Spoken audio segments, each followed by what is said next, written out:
Oi, pessoal. Hoje nós vamos falar sobre o advogado orientado a dados. Muito prazer, eu sou a Vanessa Lousada, advogada data-driven, CEO da Deep Legal. Trabalho aí há 18 anos com gestão e inovação jurídica e deixo desde já os meus contatos aqui, caso vocês queiram se conectar comigo, seja pelo LinkedIn, seja por e-mail também. É um prazer estar aqui com vocês hoje.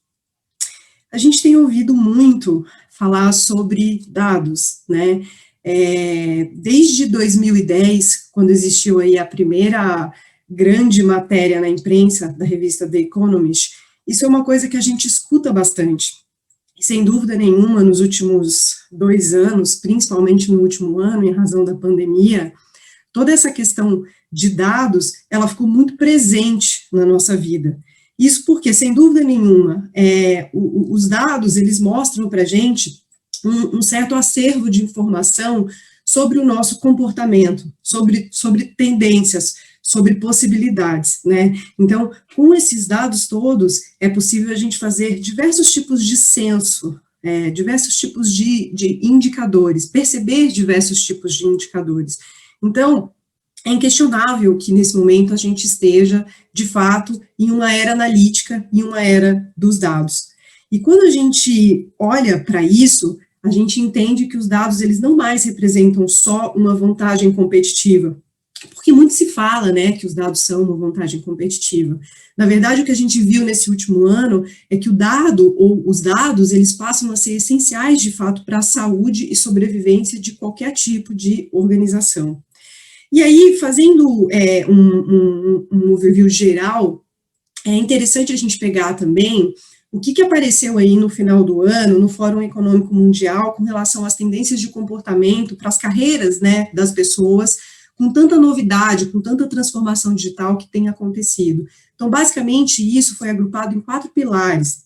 Os pilares: resolução de problema, autogerenciamento, a utilização de tecnologias e essa parte de trabalho em equipe. Dentro desses 4 pilares, a gente percebe toda a parte de pensamento analítico e inovação como uma grande tendência aí para os próximos anos com relação a essa força de trabalho, a solução de problemas que nós, advogados, a gente já tateia isso há muito tempo, mas isso vai ficar ainda mais forte para todas as profissões, inclusive para a nossa, pensamento crítico, criatividade, raciocínio lógico e direcionado, aprendizagem ativa, né? Então a gente tem que ser cada vez, de fato, muito mais curioso, muito mais resiliente e tolerância a todo esse estresse e flexibilidade que a gente tem que ter para desenvolver, sem dúvida, as nossas atividades.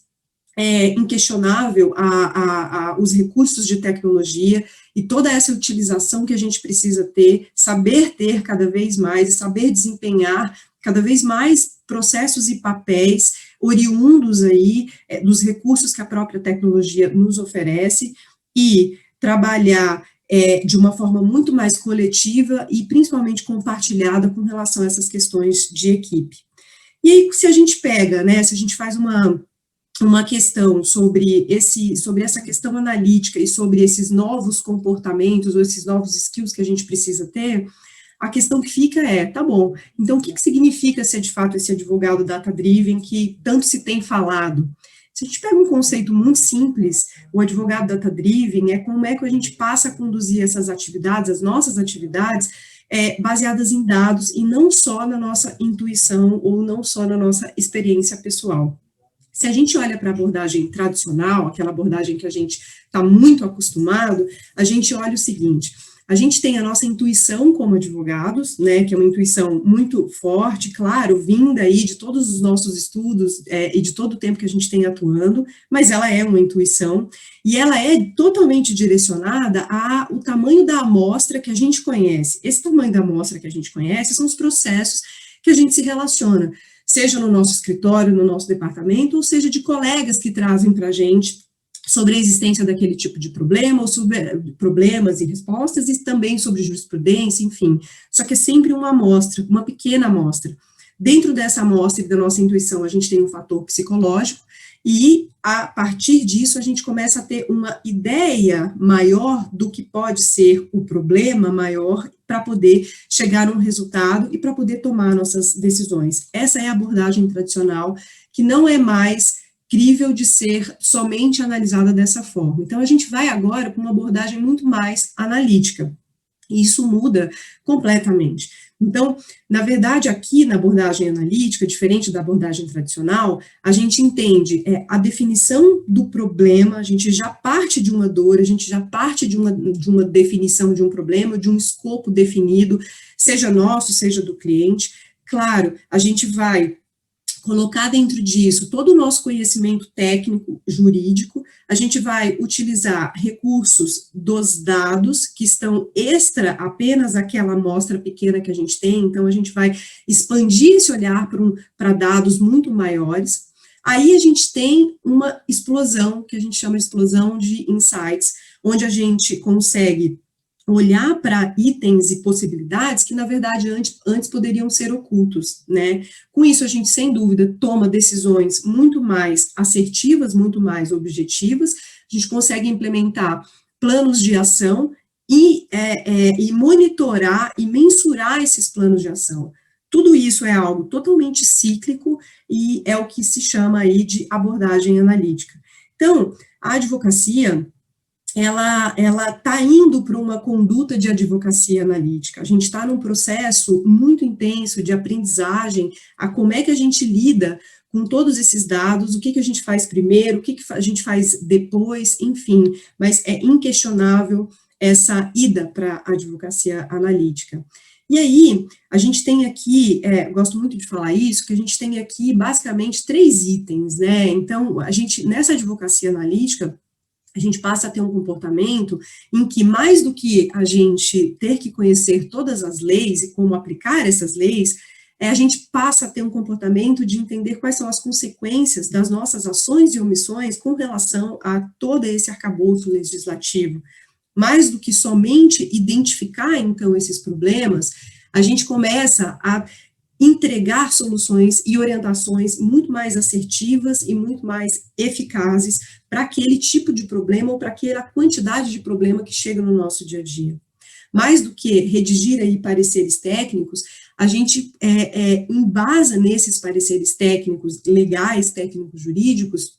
essa análise de dados, onde a gente, de novo, explode uma conduta, digamos que mais fechada, para ir para uma conduta muito mais assertiva, que é a conduta analítica. Se a gente pensa, pessoal, então, numa evolução, né? Então, então a gente sai desse momento da abordagem tradicional e está aí nessa jornada, né? Nesse caminhar para essa abordagem analítica, a gente passa por uma evolução. E aqui a gente tem muito ainda para poder fazer, e não só a gente como advogado, mas também as empresas de uma maneira em geral. Isso que eu estou trazendo aqui para vocês são 5 pilares colocados aí pelo senhor Christoph Penn, que é um cientista de dados, aonde ele enxerga que essa evolução data-driven nas empresas, nas organizações, ela passa por essas 5 categorias. Ela passa pela primeira, que é aquele cara que é super resistente a dado, ou aquela empresa que é super resistente a dado, que acredita que sempre fez daquele jeito, que de alguma forma ele sempre deu certo, ele é totalmente intuitivo com relação àquela informação. O segundo nível, a gente vai para a organização ou pessoa que é mais um pouquinho curiosa, que já entende, já acha o dado uma coisa interessante, já tateia alguma questão analítica e já tenta trazer alguma questão analítica para dentro. Aqui a gente pode pensar escritórios e empresas que possuem CRM, que possuem software de gestão, e que possuem talvez até alguma gestão ainda um pouco desestruturada, mas alguma gestão, por exemplo, por planilha em Excel. No terceiro nível, que eu acredito que é onde a maior parte das empresas estão, a gente tem o valor tático dos dados, né? Então, aqui, as empresas e organizações, eles já conseguem ter essa consciência do dado, eles já conseguem fazer perguntas para aquele dado para poder entender o que aconteceu, o que o dado diz. Aqui a gente já está falando bastante de uma análise descritiva, né, do dado, para poder extrair algum tipo de valor e, sem dúvida, implementar algum tipo de plano de ação. Depois, no quarto nível, nós temos aí a parte do diagnóstico do dado, né, que o pessoal chama de data discovery. Então, é onde o dado já vira um dado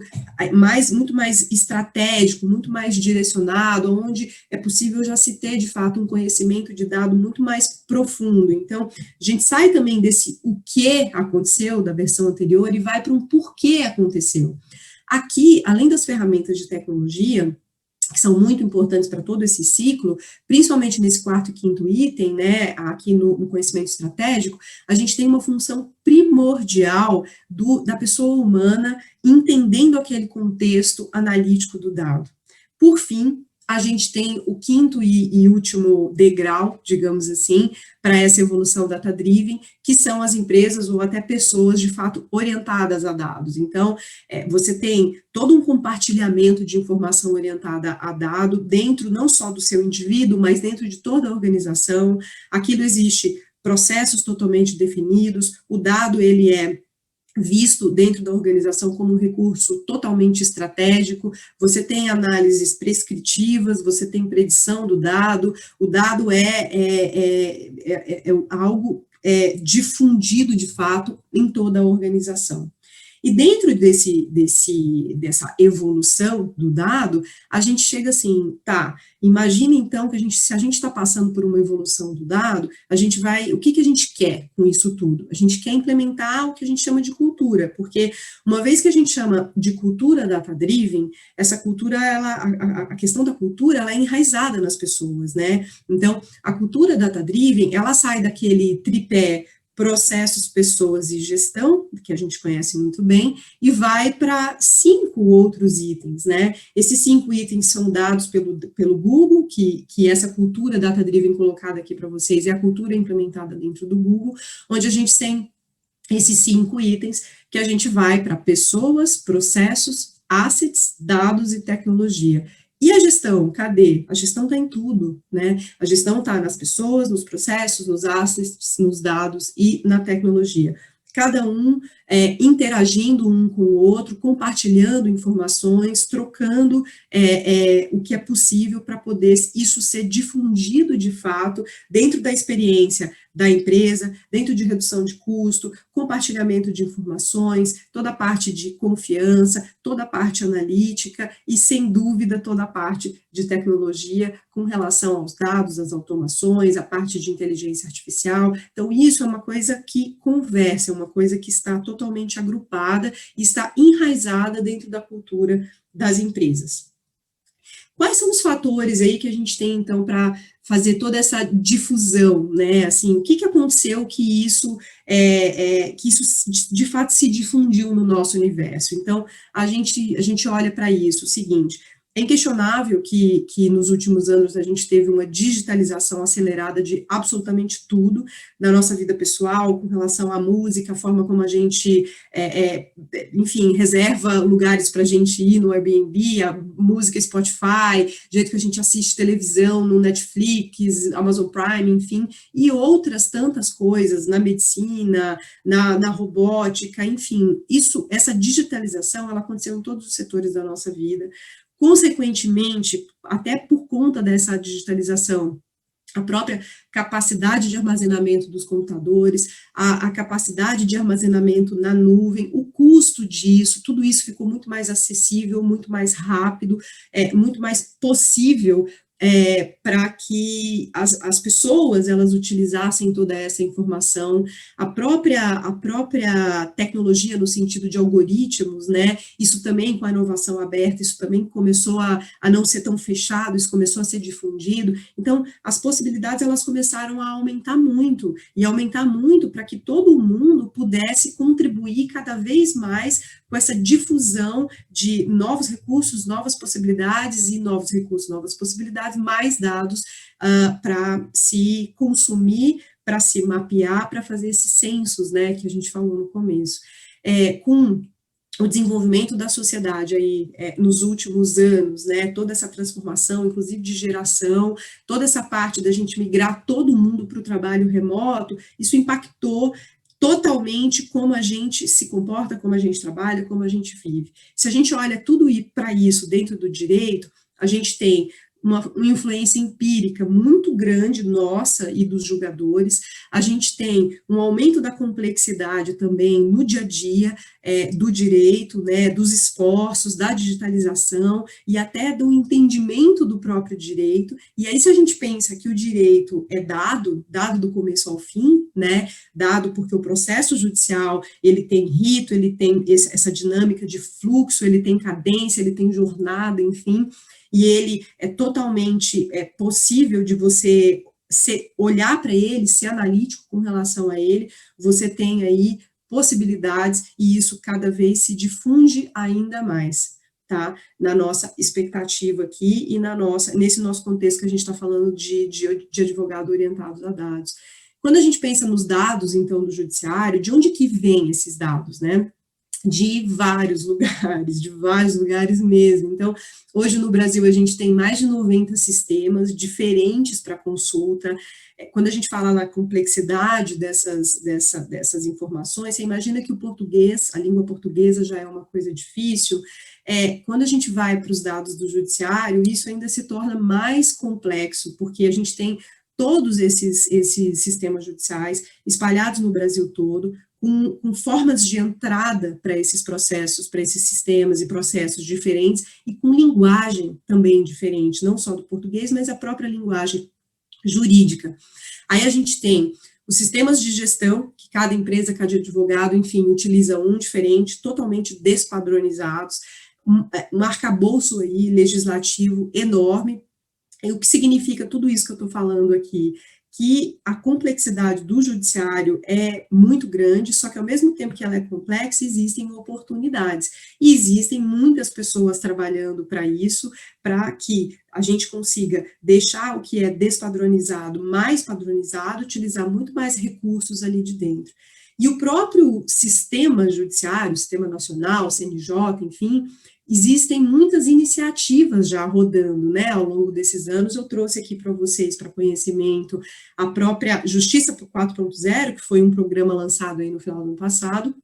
onde tem alguns carros-chefes, dentre eles aqui, quando a gente fala de dado, essa plataforma digital do Poder Judiciário, para poder tentar concentrar e facilitar essa integração entre todos esses sisteminhas que a gente falou aqui, e o DataJude, que é uma base nacional de dados do Poder Judiciário, para a mesma coisa, para também tentar padronizar essa informação e existir recursos ali, existir a possibilidade de entendimento dessas bases de maneira mais tranquila, de maneira que a gente consiga, de fato, obter vantagens competitivas, vantagens de accountability do judiciário, mais assertivas dentro de toda essa estrutura. Vou fazer um parênteses para vocês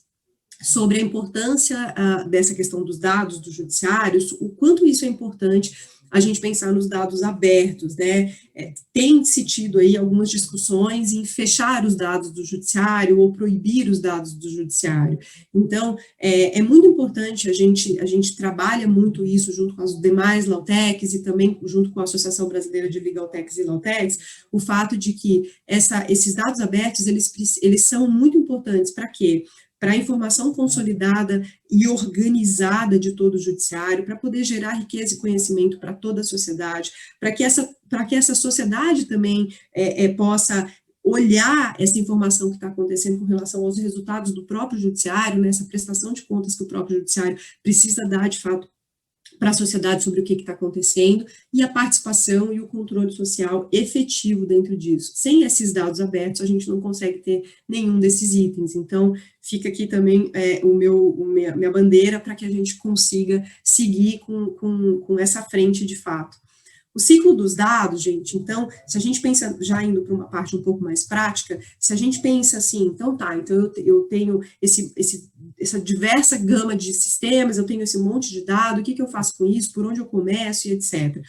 O ciclo dos dados, eles podem envolver aqui muitas etapas. Aqui eu trouxe 5 etapas para vocês,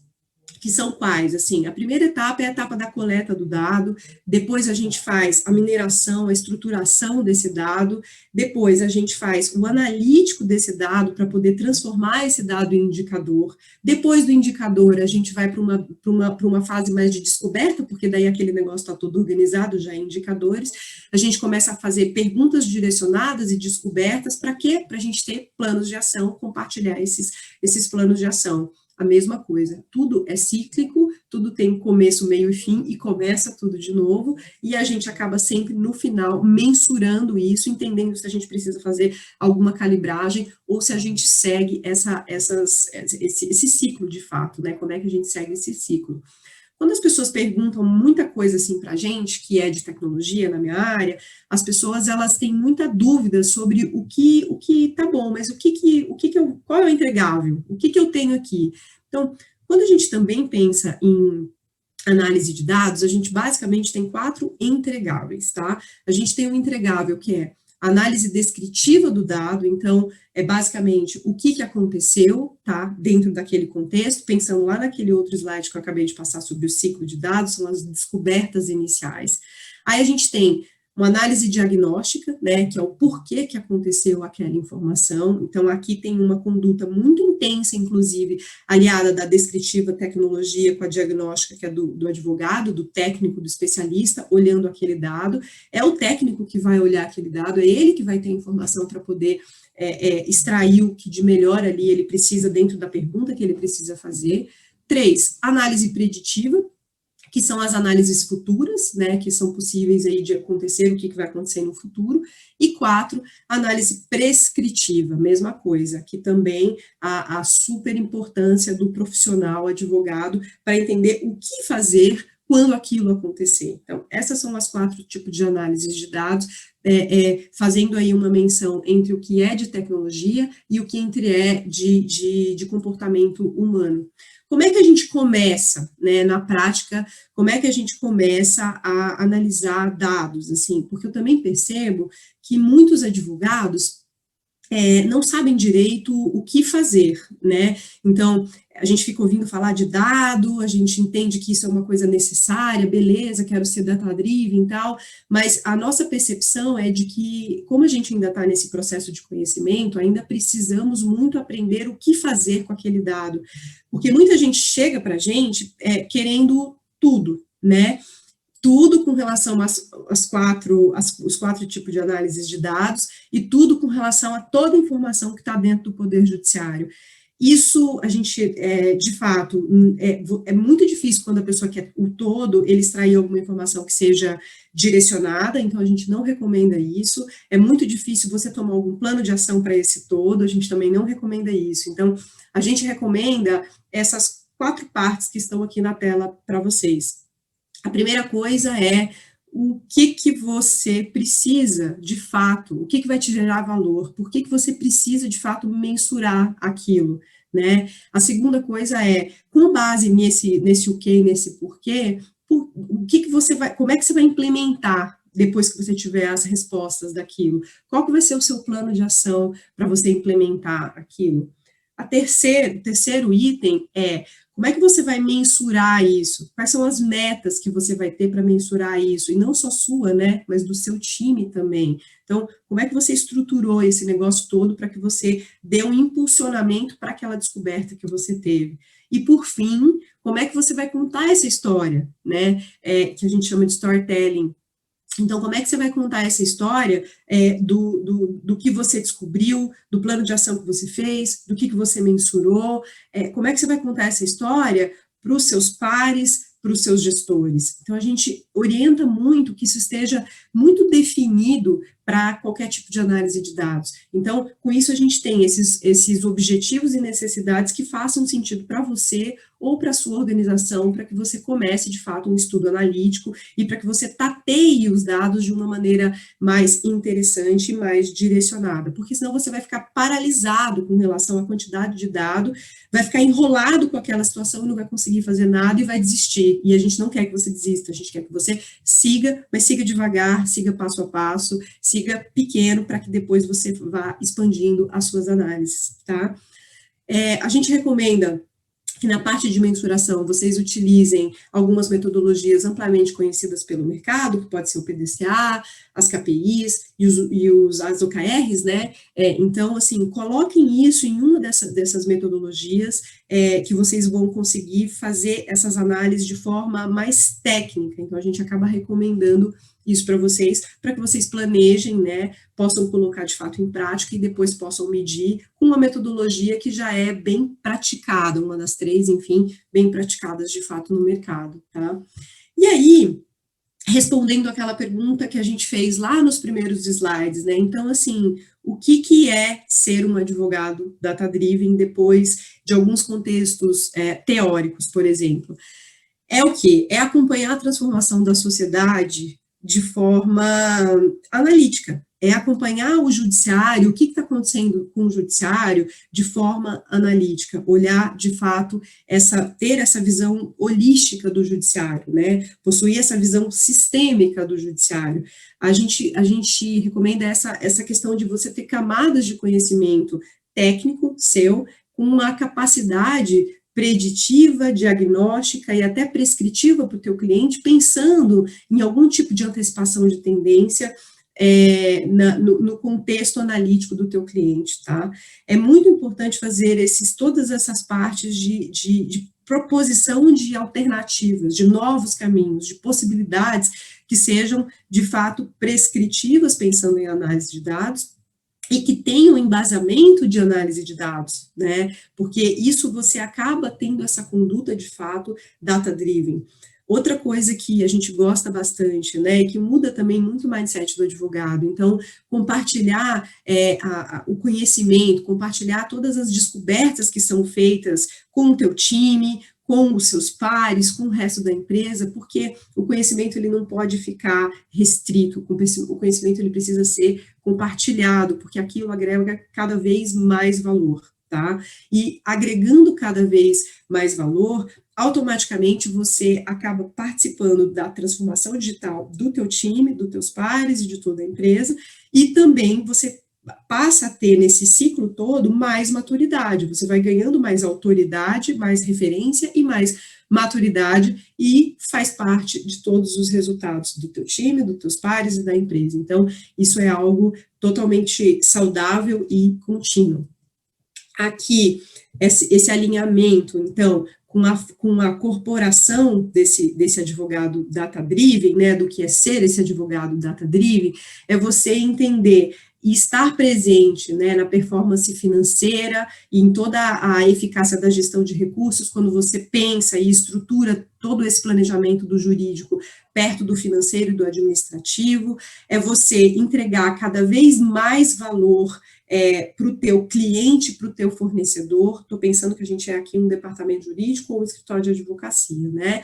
É a gente ter cada vez mais qualidade, mais eficiência dentro dos nossos processos internos, pensando lá naquele momento da cultura data-driven e com todas aquelas verticais que a gente passou também por aqui,